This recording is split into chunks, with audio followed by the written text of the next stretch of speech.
इस वीडियो में हम बात करेंगे कि अगर आपको किसी ने चेक दिया है और चेक देने वाले की डेथ हो गई है, मतलब जिसने किसी ने आपको चेक दिया है 1 लाख रुपए का, 2 लाख रुपए का, कितने का भी आपको चेक दिया है, उसने आपके पैसे देने थे और उसने आपको चेक दे दिया और उसकी हो गई डेथ। तो फिर क्या करेंगे आप? किससे वसूली करेंगे? अपने पैसे कहाँ से लेंगे? तो वही बात करेंगे इस वीडियो में कि देखिए, अगर कोई चेक देता है और उसका चेक बाउंस हो जाता है तो आपके पास क्या ऑप्शन रहता है, क्या रिलीफ रहता है कि आप कोर्ट में जा सकते हैं और 138 138 की आप कंप्लेंट, क्रिमिनल कंप्लेंट लगा सकते हैं, जिसमें अगर आपने सही तरीके से केस लड़ा है तो सामने वाले को पेनल्टी लग जाती है, दो उसको दुगना पैसा भी देना पड़ सकता है और साथ में 2 साल की सज़ा भी हो सकती है। तो 138 की कंप्लेंट तो आप तभी कर सकते हैं अगर वो जिंदा है। तो देखिए, किसी ने आपको चेक इशू किया और चेक इशू करने के बाद 138 की कंप्लेंट लगाने के पहले ही उसकी डेथ हो गई, तो फिर आप उसके खिलाफ़ कोई कंप्लेंट नहीं लगा सकेंगे, क्योंकि लॉ ये कहता है, कानून ये कहता है कि मरे हुए व्यक्ति के खिलाफ़ कोई भी केस नहीं किया जा सकता। और जो उसके लीगल हेयर्स हैं, आपके पास रेमेडी क्या है? आपने चाहे 138 की कंप्लेंट ऑलरेडी लगा दी है, अब दूसरा ऑप्शन डिस्कस कर लेते हैं कि आपको किसी ने चेक दिया और उसका चेक बाउंस हो गया और आपने कोर्ट में उसके खिलाफ 138 की कंप्लेंट लगा दी। अभी वो ज़िंदा है जिसने आपको चेक दिया था, लेकिन केस चलने के दौरान अगर उसकी डेथ हो गई तो भी केस क्या हो जाएगा? ख़त्म कर दिया जाता है, अबेट कर दिया जाता है। अबेट मतलब ख़त्म हो जाता है, क्योंकि जिससे आपने रिकवरी करनी थी उसका जो है डेथ हो चुकी है।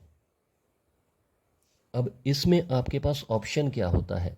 138 की जो क्रिमिनल कंप्लेंट है वो तो आपकी ख़त्म हो जाती है, अबेट हो जाती है, लेकिन आप क्या कर सकते हैं कि आप कोर्ट में एक अलग से केस लगा सकते हैं, सिविल केस, जिसे हम सिविल सूट कहते हैं।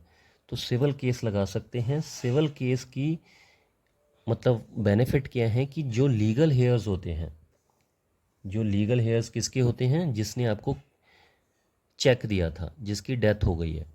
किसी ने मान के चलिए आपने किसी से 1 लाख रुपया लेना था, उसने आपको चेक दे दिया और उसकी हो गई डेथ। चाहे आपने 138 की कंप्लेंट उसके खिलाफ लगाई थी, उससे पहले हो गई या बाद में हो गई, तो उसके खिलाफ तो जो कार्रवाई है वो ख़त्म होगी, क्योंकि वो इंसान, उसकी डेथ हो गई है।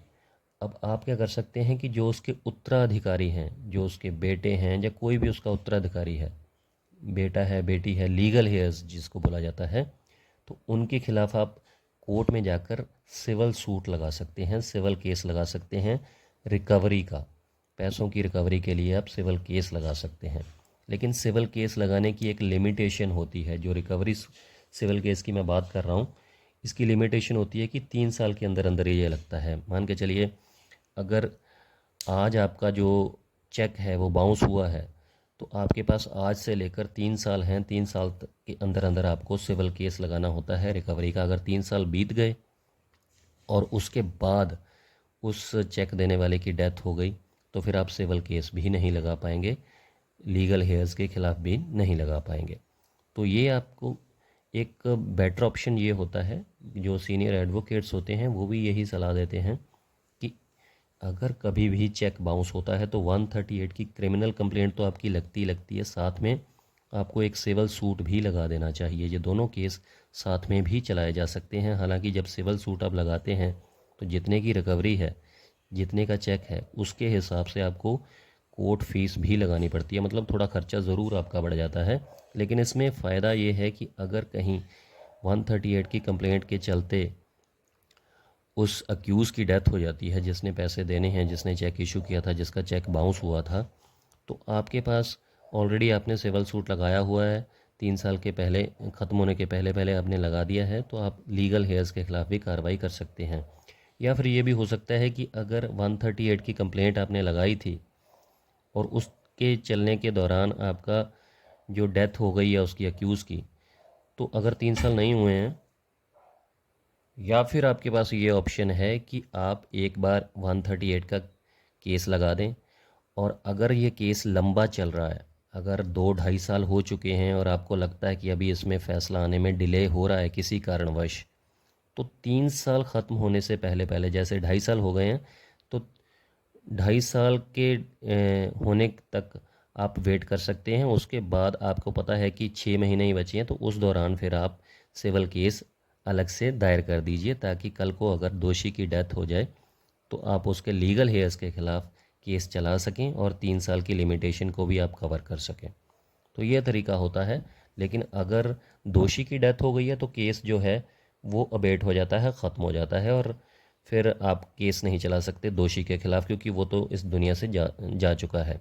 तो फिर उसके आप लीगल हेयर्स के ख़िलाफ़ ही केस लगा सकते हैं, वो भी सिविल सूट।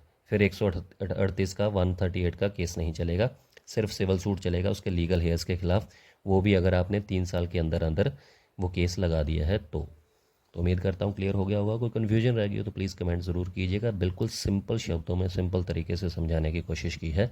नेक्स्ट वीडियो में ऐसे ही बात करेंगे किसी और जुडिशियल लॉ पॉइंट के ऊपर। तो कुछ पूछना चाहते हैं तो भी कमेंट कर सकते हैं। ये वीडियो कैसी लगी कमेंट करके ज़रूर बताइएगा। अच्छी लगी तो लाइक कीजिएगा, शेयर कर दीजिएगा और सब्सक्राइब कर लीजिएगा चैनल को। कमेंट करके ज़रूर बताइएगा। शुक्रिया, धन्यवाद।